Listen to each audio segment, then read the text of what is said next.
володінні держави є понад 800 тисяч гектарів сільськогосподарських земель. 1 гектар – це приблизно одне футбольне поле. Тобто держава – номінальний власник 800 тисяч футбольних полів.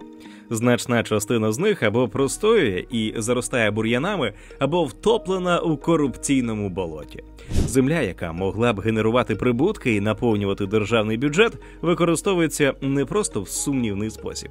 Вона стала об'єктом масштабного розбазарювання та відмивання, а державні структури перетворились на стабільне джерело корупційної ренти. Національне агентство з питань запобігання корупції у 2021 році назвало топ-30 корупційних схем у земельній сфері до впровадження системи електронних аукціонів. У цьому списку найрізноманітніші ризики, які набули масовості для обходу обмежень та знаходження шляхів збагачення. Від зловживання з документацією, передачі землі фіктивним житловим фондам, протиправної забудови, продажу інформації, підроблення договорів, використання механізму безоплатної приватизації до різного роду маніпуляцій на користування землями за неправомірну вигоду та за згоди посадових осіб. Управління державними землями завжди супроводжувалося намаганнями різних посадовців на цьому заробити. І навіть у випадках, коли процедури передачі земель відбуваються у законний спосіб на аукціонах, і тут не обходиться без корупційної практики. Одним із кейсів, що фігурує у дослідженні НАЗК, є фальсифікація результатів земельних торгів, які тоді ще відбувалися вживу, а не через електронну систему, шляхом сприяння спаринг-партнера. Депутат та голова селищної ради на Київщині допомогли провести аукціон з орендою 3,8 гектар землі, на якому правильний учасник обов'язково мав виграти. Ціна питання склала $500 для організаторів схеми та $100 для іншого учасника, який мав зіграти роль конкурента, імітуючи чесні торги. Тобто $600 мали змазати систему корупційного колеса. Або ж НАЗК наводить випадок, де службові особи Національної академії аграрних наук із 2012 по 2016 роки передали із державної у приватну власність ділянки особливо цінних 100 гектар землі державного підприємства «Чабани». Національна академія аграрних наук взагалі окремий клондайк для корупціонерів та крадіжок. На Львівщині незаконно вилучили землі Національної академії аграрних наук. 1600 гектарів земель незаконно передали в оренду місцевим підприємцям на Рівненщині. ДБР викрило незаконну роздачу земель на Одещині вартістю понад 870 мільйонів гривень. Це не поодинокі заголовки новин про незаконне використання державних сільгоспземель, які перебувають у користуванні Національної академії аграрних наук.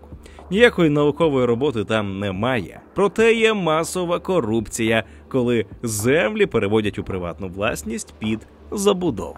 Академія передає землі в управління своїм підприємствам, які користуються ними на праві постійного користування. Одним із таких підприємств є Дмитрівка.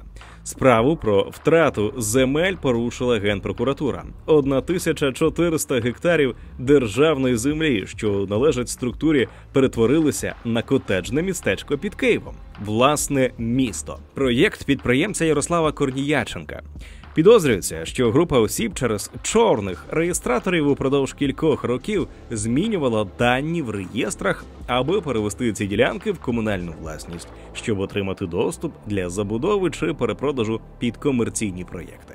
Ця справа так і не дійшла до суду. Нею займався департамент із розслідування особливо важливих справ у сфері економіки Генеральної прокуратури України, який очолював Володимир Гуцуляк. Один із фігурантів схеми, родина якого входила до списку власників земель, на яких розбудовується власне місто. Так, державна земля за лічені роки може просто розчинитися. Ще 1000 гектарів землі Дмитрівки опинилася в агрофірми «Світанок» екс-регіоналки Тетяни Засухи. Цей випадок, на відміну від попереднього, розглядає Вищий антикорупційний суд і навіть має перший обвинувальний вирок із відкупом за донат. на Збройні сили. У 2023 році СБУ навідалася з обшуком до президента Національної академії аграрних наук Ярослава Гедзали. Попередня причина – схема, за якою він передав 150 тисяч гектарів земель академії приватним особам для обробітку. Вона, за звинуваченням СБУ, приносила його гаманцю приблизно 20 мільйонів доларів прибутку на рік. Раніше, у 2020 році, НАБУ підозрювало його у причетності до незаконного відчуження 15 гектарів особливо цінних земель на ААН. А у 2021 році СБУ викрила на отриманні хабаря у якості подарунку елітного автомобіля. Іншими топовими схемами є доведення державного підприємства до банкрутства. А як це відбувається? Наприклад, директор держпідприємства навмисно доводить його до збиткового стану, що створює ілюзію, начебто у нього немає іншого виходу, окрім як здати землю в оренду. Він звертається до державного органу, якому підпорядковується його підприємство, із проханням дозволити тимчасову обробку землі місцевому фермеру чи агрохолдингу на 1 рік. Формально все виглядає як співпраця. Фермер обробляє землю, збирає врожай і ділиться прибутком. Далі, на папері, дохід від оренди занижується, а різниця між реальним прибутком і тим, що вказано в документах, осідає в кишенях як директора, так і партнера з боку фермера. Генеральна прокуратура України підозрювала, що державне підприємство «Конярство України» навмисно довели до банкрутства, укладаючи збиткові контракти так, що утворилася штучна заборгованість на понад 150 мільйонів гривень. Метою, за даними правоохоронних органів, було отримати за безцінь привабливі активи підприємств, що включають 13 майнових комплексів кінних заводів та, за різними оцінками, від 43 до понад 50 тисяч гектарів землі, що якраз і зацікавило багатьох ділків. Якщо ж на державних землях не наживалися корумповані чиновники та менеджери, то найчастіше вони простоювали, не оброблялися через відсутність системного підходу та банального бажання. Як результат, замість наукових досліджень, селекції, інвестицій у розвиток угідь маємо занепад. Проблема у хаосі та невизначеності. Відсутність чіткого управління, ефективних механізмів реагування, прозорості системи передачі прав на землю і контролю за їх використанням призводить до корупції, зловживань на ринку та гальмує розвиток економіки. Земля часто не приносить прибутку, який могла б, а фермери не мають доступу до її прозорого використання. Все це доводить неефективність системи управління земельною сферою у держвласності. Тож у цьому відео будемо говорити, як вивести з тіні та перетворити сотні тисяч гектарів державних земель із проблеми на двигун розвитку економіки України. Доля українських земель. Україна має одні з найбільших земельних фондів у Європі. Із загальної території 60 мільйонів гектарів, 42,7 мільйона гектарів або понад 70% – це сільськогосподарські угіддя, які придатні для обробітку. Із них 33 мільйона гектарів – це безпосередньо орні землі. Порівняно із 18 мільйонами гектарів, які має Франція, 12 мільйонами гектарів Німеччина та 11 мільйонами гектарів у Польщі. Україна також має 1/3 світового фонду найродючіших чорноземів. Одним із факторів, чому Україна не змогла ефективно розпоряджатися своїми землями – спадщина, отримана від совкової економіки. У Радянському Союзі всі без винятку землі були державною власністю. Громадянам дозволялося лише користуватися землею, хіба що у формі присадибних ділянок для особистого господарства. Земельна монополія функціонувала через колгоспи, радгоспи та інші державні підприємства, які забезпечували планове виробництво. Про ринкові реформи земельних відносин розпочалися з ухвалення Земельного кодексу у 1992-му. Вперше за 70 років дозволили існування приватних фермерів, які могли обробляти до 50 гектарів ріллі в одні руки.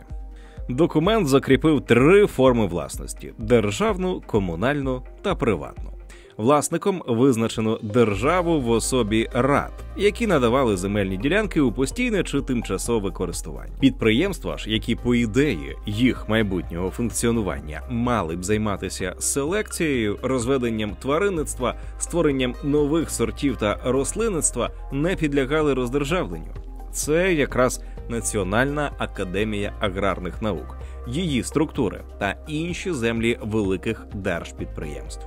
Оскільки багаторічні наукові роботи передбачені на благо всіх громадян, держава вирішила не стягувати значну плату за користування землею і надала можливість пільгових умов, сплачуючи лише земельний податок від 0,3% до 1% від нормативної грошової оцінки землі. За сьогоднішніми мірками від 100 до 300 гривень за гектар державної землі. Водночас ці підприємства не мали права здавати свої земельні ділянки в офіційну оренду. Насправді ж на цих землях мінімум наукових досліджень, і вони вже багато років здаються в оренду за сірими схемами. Землі, передані у відання місцевих рад, стали основою для створення комунальної власності. Це стосувалось тих, які не закріплені на праві постійного користування за державним підприємством. Землі колективних господарств були розподілені між їхніми працівниками у формі земельних паїв. Розпаювання землі стало ключовою частиною земельної реформи і розпочалося у 1995 році. Членам підприємств видавали сертифікати, що гарантували право на земельну частку. Власники отримали право на вільний вихід із підприємства зі своїми земельними паями і за потреби виділення її в натурі вже зі статусом приватної власності. Так, до 99-го року майже 7 мільйонів сільських жителів, це близько 16% загальної кількості населення, отримали 27 мільйонів гектарів сільськогосподарських угідь. Це близько 45% загальної території країни. У приватну власність шляхом розпаювання земель колишніх колгоспів. Ринок приватної землі. Паї роздали, але продавати їх не можна. Переломним моментом для ринку приватних земель стало прийняття нового земельного кодексу України у 2001-му, разом із яким ввели й низку обмежень, а саме мораторій на купівлю-продаж земель сільськогосподарського призначення. Заборона позбавила можливості власникам паїв здійснити купівлю-продаж своїх ділянок, дозволивши лише здавати їх в оренду, обмінювати на іншу земельну ділянку або залишити пай нащадкам у спадщину. Обмеження права власності стосувалося понад 38 мільйонів гектарів земель сільськогосподарського призначення або 66% всієї території України. Майже 7 мільйонів громадян України не змогли розпоряджатися своєю приватною власністю. Мораторій не просто обмежив продаж земель, але повністю перешкодив залученню інвестицій та розблокуванню продуктивності сільського господарства. Землю не можна було використовувати як заставу для отримання кредитів, тому малі та середні фермери залишалися без можливості розширювати бізнес чи переходити на виробництво товарів із більшою доданою вартістю. Введений як тимчасовий захід, мораторій продовжували ще декілька разів через кожні 2-3 роки і загалом діяв майже 20 років. Востаннє його пролонгували до 1 січня 2019-го. Ефект від тривалого мораторію відзначився на аграрній галузі. Додана вартість ведення сільського господарства в Україні із розрахунку на 1 гектар у 2018 році становила $440, порівняно із $1100 у Польщі, 1400 у Бразилії, 1700 у Німеччині та $2450 на гектар у Франції. Хоча й з тяжкими спробами розблокування, але, на щастя, мораторій скасували. 31 березня 2020 року Верховна Рада України прийняла відповідний закон.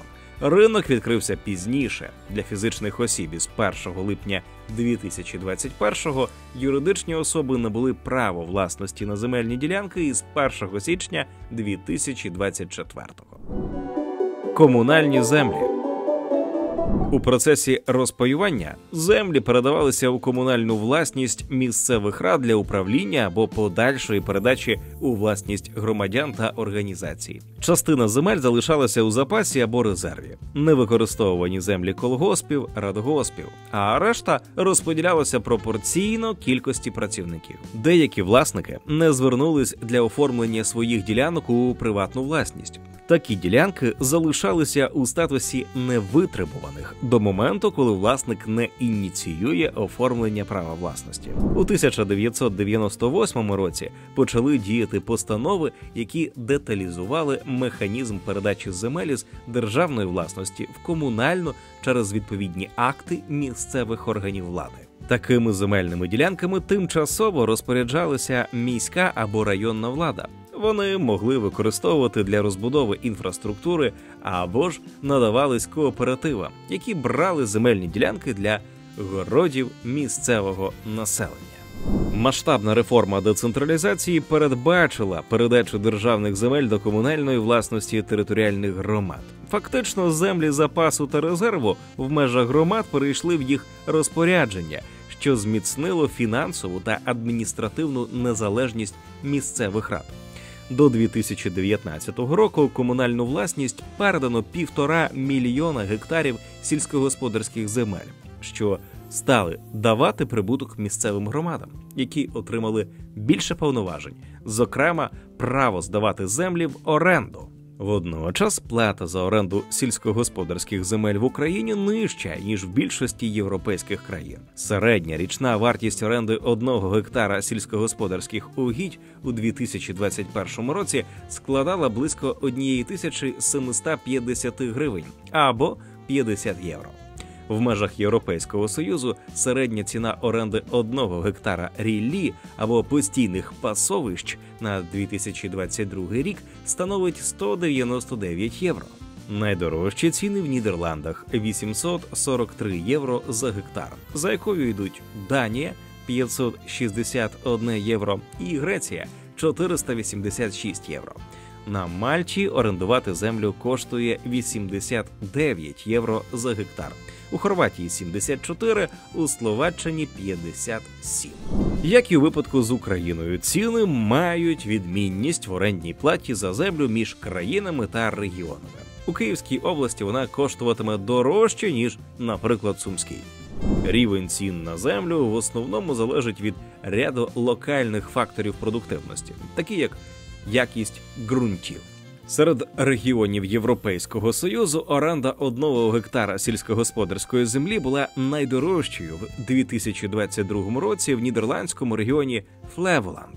За ними йдуть Канарські острови в Іспанії і Аттіки в Греції. Найнижчі регіональні ціни у Словаччині та у Швеції. До 2021 року оренда земель в Україні переважно відбувалася через офлайн-аукціони або взагалі без конкурсів.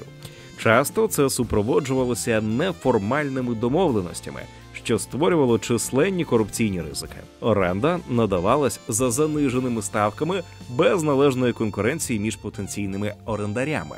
Інформація про виставлені на оренду ділянки була обмеженою, що виключало доступ до участі для багатьох зацікавлених сторін.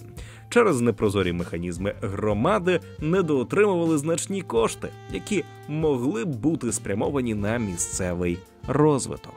З жовтня 2021 року система оренди комунальних земель кардинально змінилася із впровадженням електронних аукціонів на платформі «Прозоро-продажі». Всі етапи від оголошення до підписання договору тепер відбуваються онлайн. За даними дослідницького центру Київської школи економіки, з моменту переходу на відкриті аукціони в оренду передано 9621 ділянку комунальної власності загальною площею 82,5 тисяч гектарів, які щорічно приносять громадам майже 700 мільйонів гривень доходу. Електронні аукціони створили прозорі умови для ринку, де громади отримують максимальний дохід, а орендарі – рівні можливості.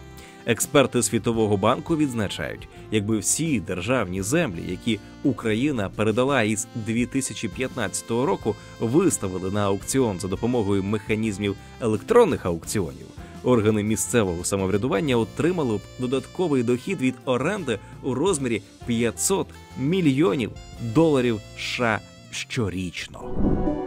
Державні землі. Що ж залишилось у держави? Після довгих процесів реформування земельних відносин Фонд державного майна повідомляє, що на сьогоднішній день в активах держави перебуває 806 тисяч гектарів земель сільськогосподарського призначення. Вони належать різним органам.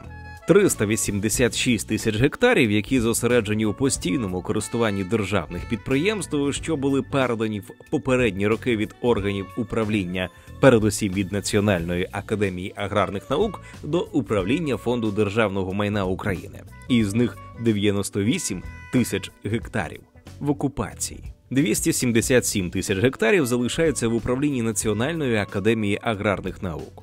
Понад 99 тисяч гектарів Міністерства освіти при навчальних закладах, передусім тих, що мають аграрний профіль.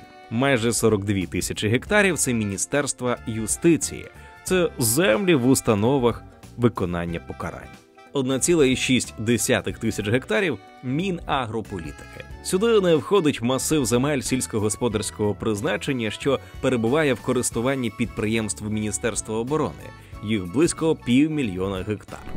У продовження земельної реформи, аби розірвати корупційне коло, навести лад із державними сільськогосподарськими землями та забезпечити прозорість, яка десятиліттями була відсутня, Верховна Рада України прийняла закон, яким надала право передавати їх у суборенду для бізнесу. Новий підхід до управління державними землями назвали «Земельний банк». Земельний банк для аграріїв. Основна ідея полягає в тому, щоб вилучити землі із постійного користування неефективних або непрофільних державних підприємств і передати їх в оренду оператору земельного банку. Наразі цю функцію виконує державне ТОВ «Державний земельний банк», створене із реорганізації державного підприємства «Фонд аграрних інвестицій» та з визначеним статутом, який дозволяє здійснювати операції з управління земельними ресурсами. Дане ТОВ, яке повністю належить державі, бере в оренду земельні ділянки у держави, а потім організовує прозорі електронні аукціони для передачі їх у суборенду іншим користувачам. Тобто ТОВ «Державний земельний банк» виступає оператором, який забезпечує чесність, прозорість і конкурентність процесу, роблячи відкритий доступ до державних земель для всіх охочих. Пояснимо, чому саме така процедура створення оператора, чому не можна напряму здавати державну землю в оренду користувачам та як працює механізм передачі прав суборенди. Механізм земельного банку. Усі державні підприємства, які наразі мають в управлінні державні сільськогосподарські землі, функціонують у статусі державного підприємства і не мають права передавати земельні ділянки в оренду. Єдиний законний механізм у цій ситуації передбачає трансформацію державного підприємства у товариство з обмеженою відповідальністю, 100% акцій, у статутному капіталі яких належить державі. Новостворене ТОВ утримує землю в оренду через Держгеокадастр і далі може легально передавати її в суборенду. Процес виглядає так. Спочатку Кабінет міністрів України вилучає державні підприємства із постійного користування одних державних підприємств та передає їх спеціальному оператору земельного банку. Перший пакет земельних ділянок було передано державне підприємство «Фонд аграрних інвестицій», який перереєстрував право постійного користування на себе. Далі це державне підприємство корпоратизується, тобто йде перетворення державного підприємства в ТОВ зі 100% часткою держави. Це товариство перебуває в управлінні Фонду державного майна. Це є оператором. Сьогодні ним є ТОВ «Державний земельний банк». Держоператор бере землю в оренду у держави на 50 років під 12% від нормативно-грошової оцінки, готує всю необхідну документацію та виставляє земельні ділянки на відкриті торги по суборенді у державній системі електронних аукціонів «Прозоро-продажі». Таким чином, земельні ділянки реалізовуються без відчуження із власності держави, але в ефективний спосіб дають можливість приватним фермерам користуватися державною землею. Ризики та вигоди суборенди державних земель. Земельні питання в Україні завжди були суперечливими, оскільки ними активно маніпулювали впливові групи з економічними та політичними інтересами. Доки політичне рішення щодо продажу державних земель залишається відкритим, розроблено проміжний компроміс. Ідея земельного банку спрямована на те, щоб уникнути ризику продажу державних земель, які за Конституцією належать народу. Тому запропоновано механізм суборенди, що дозволяє вивести із тіні управління цими землями, зберігаючи їх у власності держави, тобто без відчуження. Також ймовірним міг стати ризик збитковості підприємства «Земельний банк», оскільки оператор земельного банку бере землі в оренду в держави та відразу сплачує 12% від нормативної оцінки, лише потім реалізовує їх через суборенду. Тобто, якщо торги не матимуть попиту, то держпідприємство стане збитковим. Однак даний ризик нівелювався, оскільки перші результати аукціонів показали неймовірне підвищення вартості оренди. Від земельного банку виграють усі учасники ринку. Для фермерів та аграріїв це рівний доступ завдяки системі «Прозоро-продажі». Кожен може брати участь у торгах без бюрократії. Зменшення впливу людського фактора та корупційних ризиків. Справедливий розподіл державних земель без обмежень для нових учасників. Можливість отримати земельні ділянки в довгострокове користування, що дає мотивацію для раціонального землекористування. Раніше короткострокове використання земель призводило до виснаження ґрунтів, оскільки орендарі не планували тривалі проєкти. Новий підхід дає змогу дотриманню сівозмін, що сприяє збереженню родючості ґрунтів і підвищенню врожайності. Вигоди для ринку. Перш за все, це усунення корупції. Чиновники нерідко вирішували питання за хабарі. Суборенда через відкриті аукціони ліквідувала ці ризики, забезпечивши прозорість і законність процесу. Забезпечує чесну конкуренцію. Учасники можуть запропонувати найвищу ціну та отримати ділянку без необхідності застосовування договорняків. Держава отримує переваги у вигляді стабільних доходів від оренди до впровадження реформ. Упродовж десятків років із державних земель сплачували мізерний податок. Проведення відкритих торгів суттєво збільшило доходи бюджету, водночас залишаючи землі у державній власності. Як розподіляються доходи? Розподіл доходів від суборенди державних земель включає кілька етапів, і хоча схема може здатися складною, вона забезпечує максимальний внесок до державного бюджету, особливо в умовах воєнного стану.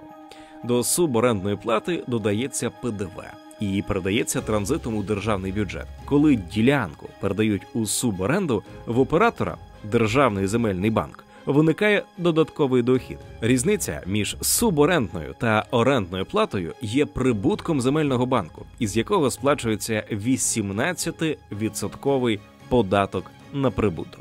Решта прибутку розділяється. 80% йде в державний бюджет, 20% залишається в земельного банку для фінансування необхідних робіт, охорони земель, утримання персоналу, агрохімічної паспортизації тощо. Перший місяць аукціонів земельного банку, це жовтень 2024-го, вже приніс до бюджету майже 35 мільйонів гривень. 90% коштів від самої суборендної плати надходить у державний бюджет. 10% спрямовується до місцевих бюджетів. Громади можуть бути незадоволені такою схемою розподілу податків, адже з комунальних земель вони отримують 100% доходів, а з державних – лише 10%. Проте державні землі мають стратегічне значення. До того ж, раніше громади взагалі могли нічого не отримувати через тіньові схеми, а тепер мають підвищення вартості державних земель на аукціоні та реальні, прозорі надходження. Доходи, які надходять до державного бюджету, спрямовуються на ключові потреби, зокрема для підтримки національної безпеки і оборони. Крім того, земельні ділянки, що здаються в суборенду, стимулюють розвиток підприємств, які працюють на території громади. Вони отримують більші прибутки, що сприяє зростанню податків та інших надходжень до місцевих бюджетів. Також надання земельних ділянок в суборенду створює додаткові робочі місця та підвищує інтерес до громади.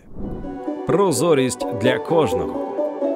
Оскільки раніше процес отримання доступу до земель супроводжувався складними бюрократичними процесами та ризиками корупції, розробили цифровізований інструмент, що допомагає швидко отримувати інформацію про землю, її розташування, статус і вартість. Це інтерактивна мапа земельних ділянок, яка забезпечує відкритий доступ до даних. Вона оновлюється автоматично через інтеграцію з платформою «Прозоро-продажі». Щойно завершуються торги, мапа відображає новий статус ділянки. Зараз мапа охоплює 1905 земельних ділянок, площею близько 100 тисяч гектар, що знаходяться у 105 громадах 20 областей України, які вже готуються до аукціонів. Формат виставлення земельних ділянок використовує кластерний підхід. Наприклад, у Хмельницькій області Улашанівська територіальна громада включає 32 ділянки загальною площею 890 гектарів, а Ізяславська громада – 4 ділянки на 325 гектарів. Земельні масиви в межах одного кластеру до 5 лотів у межах 30 кілометрів і є зручним для використання одним фермером чи аграрієм. Концентрація кількох земельних ділянок в одній локації привертає більшу кількість потенційних учасників торгів, а зростання вартості лотів прямо залежить від кількості учасників. При 3 учасниках ціна може збільшитися вдвічі, при 50 учасниках – у 10 разів.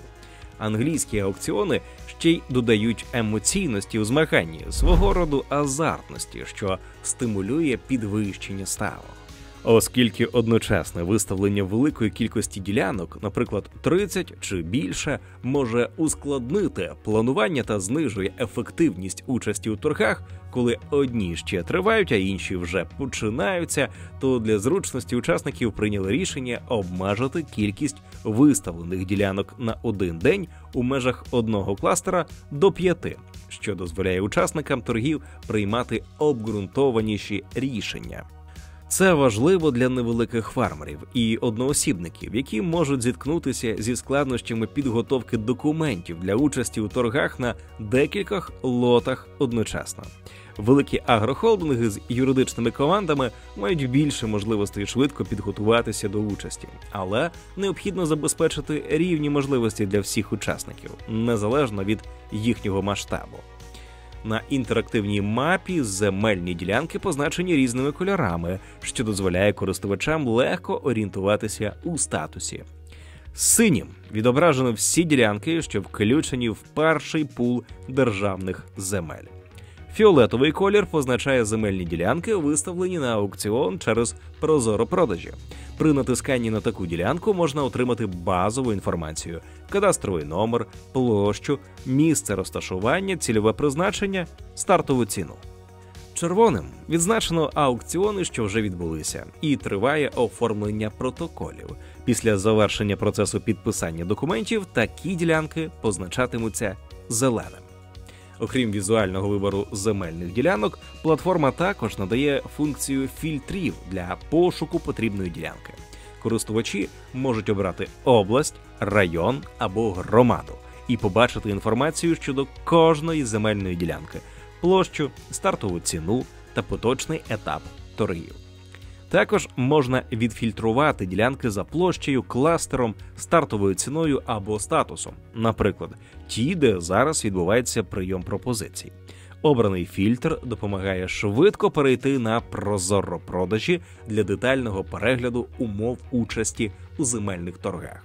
Такий формат доступу до інформації забезпечує зручність користування, спрощує участь у торгах та допомагає уникнути людського фактору, тобто позбавляє потреби звертатися до чиновників або шукати особисті зв'язки для отримання даних про державні землі. Як все працює? Перше розпорядження Кабінету міністрів України передбачає передачу в оренду ТОВ «Державний земельний банк» 104 тисяч гектарів державних сільгоспземель. Основний масив земельних ділянок, а саме 85,6 тисяч гектарів, надано від Фонду державного майна України та 18 тисяч гектарів від Міністерства юстиції.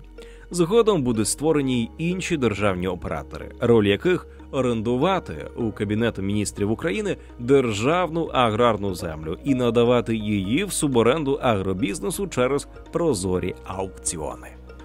Принципи і критерії формування першого пакету ділянок – це передусім земельні ділянки, які вільні від забудови, оскільки для того, щоб виставити на оренду, необхідно їх поділити.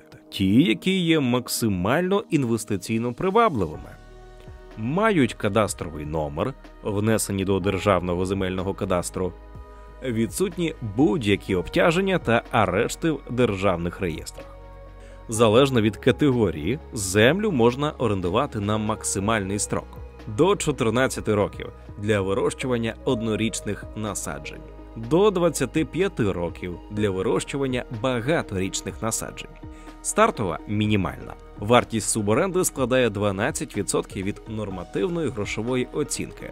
Аби кожен отримав рівні можливості для доступу до державної землі, реалізовують їх за допомогою державної системи онлайн-аукціонів «Прозоро-продажі», яка вже довела свою ефективність у продажу та оренді державного та комунального майна. Тож фінально реальна вартість оренди земельного активу визначається за результатами торгів на прозоро-продажі, за принципом «хто запропонував вищу ціну, той переміг». Вартість землі, тобто її нормативно-грошової оцінки, також залежить від бонітету ґрунту, якості, місця розташування, наявності зручних логістичних шляхів та попиту.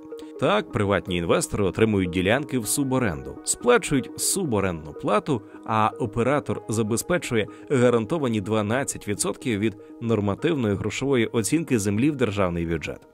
На аукціоні виставляють земельні ділянки за вже сформованою площею, відповідно до кадастрового номера. Якщо для комунальних земель одна земельна ділянка не може перевищувати 20 гектарів, то для державних земель таке правило не діє. Для суборендаря також обмежень щодо площі, яку він бере в суборенду, немає. Обсяг його власного земельного банку може бути необмеженим, тобто стільки, скільки може собі дозволити. Аукціони у системі прозоро-продажі. Сторона організатора. Процес проведення аукціонів із державними землями влаштований прозоро і що забезпечує рівні можливості для всіх учасників. Ось як це працює.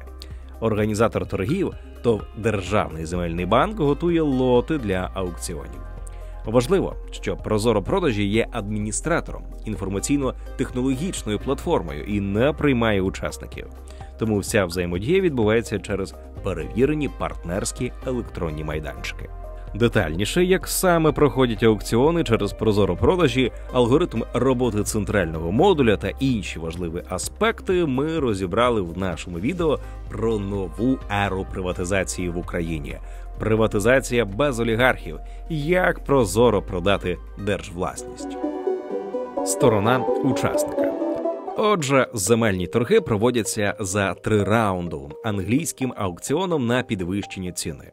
Щоб взяти участь в аукціоні, необхідно подати заявку. Це робиться виключно через майданчики. Це акредитовані біржі, бізнеси, платформи, які займаються комерцією із залучення учасників до аукціону за комісійну винагороду. Всього на земельних аукціонах система Прозоро-продажі працює із понад 40 приватними торговими майданчиками. Всі учасники торгів сплачують реєстраційний внесок, платіж за прийняття участі у торгах, який він встановлюється у розмірі 0,1% від мінімальної заробітної плати станом на січень поточного року. У 2024 році він становить 710 гривень. Передбачений також гарантійний внесок, який встановлюється у розмірі 30% від стартової вартості лоту, але не може бути більше, ніж 2500 прожиткових мінімумів, встановлених для працездатних осіб Законом про Державний бюджет України на 1 січня року, в якому проводяться земельні торги. Вона ж складає 12% від нормативної грошової оцінки, тому 30% – це фактично 4% від нормативної грошової оцінки. Наприклад, вартість земельної ділянки – 30 тисяч гривень. 3600 гривень буде стартовою ціною. 30% від неї – 1080 гривень за 1 гектар. Це буде гарантійний внесок. Якщо учасник не переміг в аукціоні, він повертається. Якщо аукціон зірваний, тобто договір суборенди не укладений, то він забирається на користь держави. Якщо учасник переміг, то гарантійний внесок включається в суму оплати. Дуже важливо перевірити, що для участі у торгах подаються всі необхідні документи. У разі їх неподання організатор земельних торгів ТОВ «Державний земельний банк» буде змушений відмовити у підписанні протоколу. Це може стати підставою для дискваліфікації та неповернення гарантійного внеску. Процедури торгів. На ціну суборендної плати, за яку змагаються на аукціоні, додатково нараховується ПДВ – 20%. Це вимога податкового кодексу, оскільки суборенда визначається як постачання, що не звільняється від оподаткування. Також законодавством передбачена винагорода майданчика. Нараховується від ціни договору переможця і складає 5%. Тобто 5% від ціни договору плюс ПДВ. Майданчики між собою конкурують. Це максимально прозорий бізнес, який працює за комісією від виграшу. З однієї транзакції, наприклад, якщо стартова ціна лоту становила 10 тисяч гривень, а в результаті торгів виграла ціна 50 тисяч гривень, яку заплатив переможець аукціону, то майданчик, через який він реєструвався, заробить 2,5 тисячі гривень. Для земельних торгів є одна особливість – винагорода майданчика не може бути більше, ніж гарантійний внесок, і вираховується вона саме з даного внеску, який сплачується перед проведенням торгів. Етапи реалізації прав на землю. Розмір плати визначається за результатами земельних торгів для річної суборенди. Тобто учасники змагаються за фінальну ціну, яка визначає, скільки орендар сплачуватиме щороку протягом усього терміну оренди. Перший платіж має бути внесений протягом 2-5 робочих днів після підписання договору. ТОВ «Державний земельний банк» як оператор спочатку бере земельну ділянку в оренду у держави та зобов'язаний сплатити орендну плату до державного бюджету одразу за рік вперед. Після проведення торгів переможець також сплачує суборендну плату на рік вперед. Без цієї оплати укладення договору неможливе. Дана процедура гарантує, що держава отримує кошти своєчасно та в повному обсязі, а також виключається ризик несплати оренди з боку суборендарів, оскільки всі угоди укладаються лише після передоплати. Оренда, укладена на 14 чи 25 років, не продовжується автоматично. Після завершення терміну договору оголошуватиметься новий аукціон. Всі зацікавлені сторони, включаючи попереднього орендаря, можуть знову брати участь в аукціоні. Також передбачена щорічна індексація нормативно-грошової оцінки земель, яку здійснює Держгеокадастр. Якщо НГО проіндексували, то суборендна плата змінюється пропорційно на відповідний коефіцієнт. Згідно земельного законодавства, кожні 5-7 років має переглядатись нормативно-грошова оцінка. У разі зміни її суборендна плата, як і орендна плата, змінюється у відсотковому відношенні до зміни такої нормативно-грошової оцінки. Суборендар не має права передавати орендовану ділянку чи її частину в суборенду третім особам або укладати договори про сумісну діяльність, що можуть порушити законність використання землі. Ця умова чи не найголовніша і створена, щоб уникати можливих схем недобросовісного використання землі. Сьогодні законодавство України майже не обмежує користування землею, за винятком санкційних осіб – громадяни РФ, Білорусі та санкційних підприємств.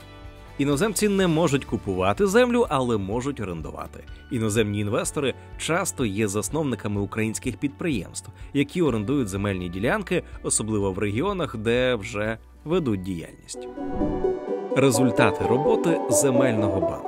Станом на початок грудня 2024 року зареєстровано 312 аукціонів із суборенди державних земель, на яких виставлено 26,5 тисяч гектарів земель. Частка успішних аукціонів складає 75,5%. У середньому на аукціон приходить 9,5 учасників. Середнє зростання вартості землі складає вражаючих майже 800%. Середня ціна оренди за гектар – 28 260 гривень на рік. Проведемо тут аналогію із продажем приватної землі. Середня вартість проданих земель сільгосппризначення за оцінками Держгеокадастру коштує 42 550 гривень за 1 гектар. Незалежні організації, як от КІС і Агроцентр, визначає ринкову середньозважену ціну купівлі-продажу ділянки сільгосппризначення на рівні 45 128 гривень за гектар. Тобто орендна плата складає близько 60% вартості аналогічних аграрних земель. Звичайно, ціна залежить від якості ґрунтів, але в загальному можна дати позитивну оцінку для ринку суборенди державних земель, який на даному етапі вдало наповнює бюджет та працює без вилучення земельних ділянок із державної власності. Сума переможних ставок за проведеними за цей час аукціонами склала 187,3 мільйона гривень на рік без урахування ПДВ. Загалом у процесі укладення договорів знаходиться земельних ділянок на 446,9 мільйонів гривень. Попит на державні землі величезний, оскільки в інший спосіб вони практично не передаються в користування, а фермерські господарства та аграрні підприємства бажають розширювати свої земельні площі. Результати перших торгів показали, що переможцями на аукціонах переважно стають місцеві фермери та підприємці, чиї матеріально-технічні бази розташовані поблизу земельної ділянки. Локальність значно знижує витрати на логістику, не потрібно перевозити техніку чи обладнання на значній відстані, що робить обробіток земель більш рентабельним. Один із показових результатів – лот земельної ділянки на Черкащині площею 191 гектар. За нього змагався 21 учасник, що підвищило початкову вартість у 10 разів до переможних 9 мільйонів гривень. Ціна суборенди гектара цієї ділянки досягла 47 тисяч гривень на рік. 28 листопада пройшов аукціон із суборенди найбільшої та найдорожчої ділянки земельного банку – 3968,9 гектара у Кіровоградській області. Стартова ціна склала 12,18 мільйона гривень, а переможна – 133 мільйона гривень. У ході аукціону змагалися 9 учасників, що зумовило зростання вартості в 11 разів. Майже 4 тисячі гектарів – це цілий кластер, готовий бізнес. Такі великі земельні ділянки створюють серйозну конкуренцію серед аграріїв. Як зриви торгів впливають на земельні аукціони? Аукціони демонструють високий рівень конкуренції. Це сприяє зростанню цін, але водночас створює ризики, якщо ціни піднімаються до економічно необґрунтованого рівня. Деякі учасники свідомо завищують ціну до космічних параметрів, щоб виграти торги, а потім відмовляються від сплати і просто не викуповують права суборенди. За перший місяць роботи земельного банку 4 аукціони із суборенди державних земель були переоголошені через непропорційне збільшення ціни. На одному з уже проведених аукціонів вартість землі зросла до 98 тисяч гривень за гектар. Після цього переможець відмовився підписувати протокол, і право перейшло до другого учасника, який також відмовився. У таких випадках аукціон скасовується і його результати визнаються недійсними. Учасник, що відмовився від сплати та підписання договору суборенди, тобто який зірвав аукціон, сплачує лише гарантійний внесок, який не є значною фінансовою перешкодою, оскільки складає 30% стартового розміру річної суборендної плати, але не може бути більше 2500 прожиткового мінімуму. Частину забирає майданчик за участь, а організатор – земельний банк не отримує жодного доходу. Після зриву аукціону інші учасники також втрачають можливість отримати землю. За правилами, переможець має 3 дні з моменту проведення торгів для підписання протоколу. Якщо цього не відбувається, торги оголошуються повторно. Зриваючи аукціон, учасники можуть намагатися не допустити конкурентів до освоєння певної території.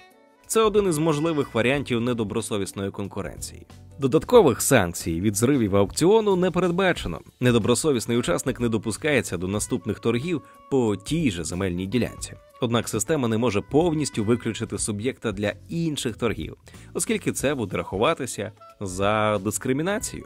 Навіть якби таке обмеження було передбачено, ніхто не може гарантувати, що цей же учасник не зареєструє нове підприємство і не прийде на торги знову із тією ж самою метою. Від таких дій неможливо убезпечитись. Тому уряд працює над змінами до законодавства, а саме, аби збільшити розмір гарантійного внеску із 30% до 100% стартової вартості, щоб зрив аукціону був ще дорожчим для недобросовісного учасника. Підвищення внеску підсилить відповідальність учасників. Учасники, які намагатимуться систематично зривати аукціони, стикатимуться зі значними збитками, що знизить кількість недобросовісних дій. Такі заходи сприятимуть стабільності аукціонів і зростанню доходів від оренди державних земель. Фінальні підсумки та перспективи. Наразі триває робота над створенням другого пулу земель для суборенди. Перше, визначаються критерії для внесення ділянок до пулу. Схема передачі земель з державної власності до оператора земельного банку буде повторюватись.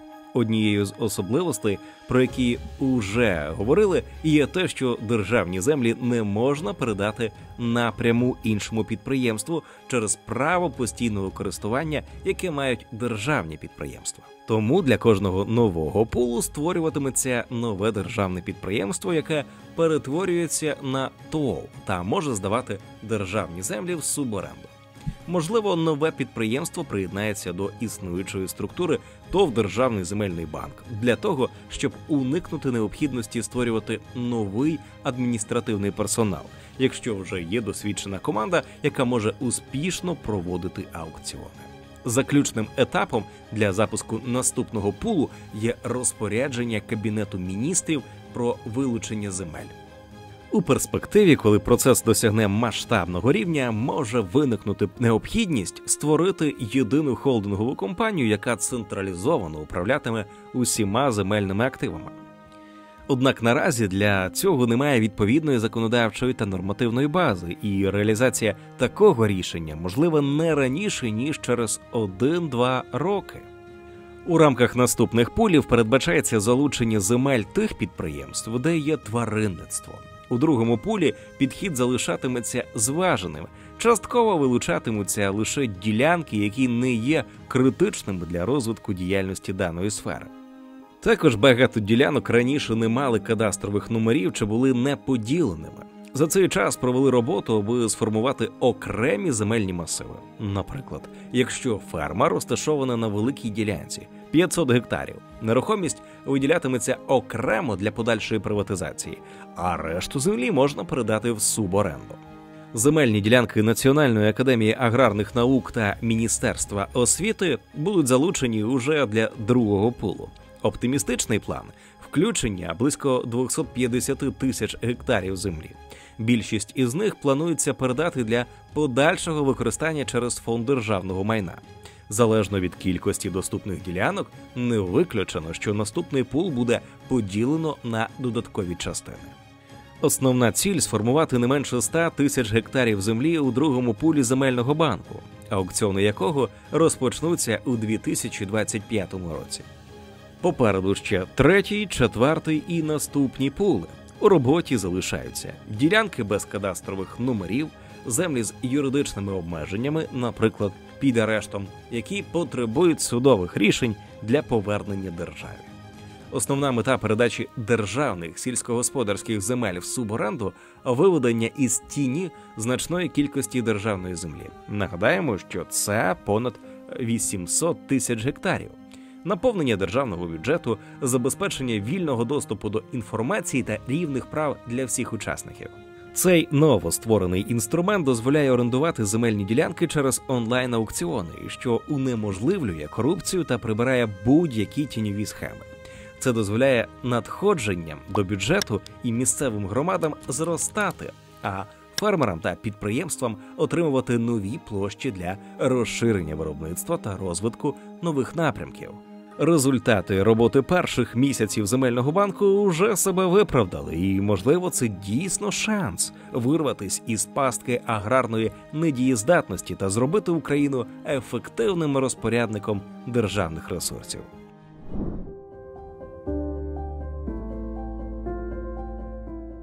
Ютуб-канал «Ціна держави» дякує нашим патронам, спонсорам на Ютуб, жертводавцям та тим, хто купив нам кави. Без вашої щедрої підтримки цього каналу не існувало б. Якщо ви іще нас не підтримуєте своєю гривнею, то можете це зробити. Посилання в описі.